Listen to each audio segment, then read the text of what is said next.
तो hello guys, आज हम स्टार्ट करते हैं और खेलते हैं गेटिंग ओवर। ठीक है आराम से। देखते हैं क्या सोचता है। This game is a homage to a free game that came out in 2002 titled Sexy Hiking. The author of that game was Jazor, a mysterious Czech designer who was known at the time as the father of B games. B games are rough assemblages of found objects. Designers slap them together very quickly and freely, and they're often too rough and unfriendly to gain much of a following. They're built more for the joy of building them than as polished products.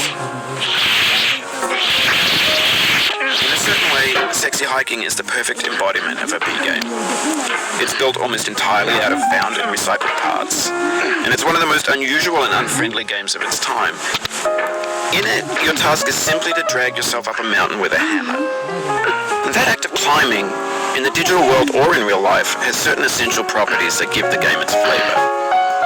No amount of forward progress is guaranteed. Some cliffs are too sheer or too slippery, and the player is constantly, unremittingly in danger of falling and losing everything.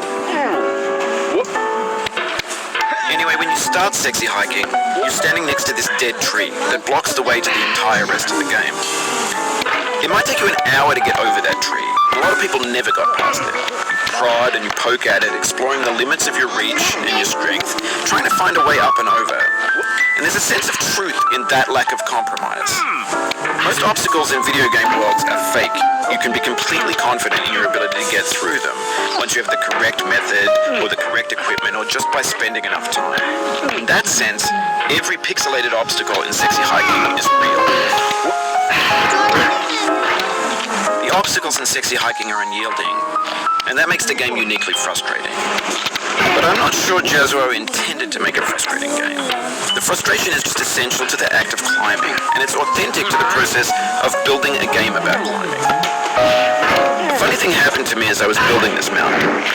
I'd have an idea for a new obstacle, and I'd build it, test it, and it would usually turn out to be unreasonably hard. But I couldn't bring myself to make it easier.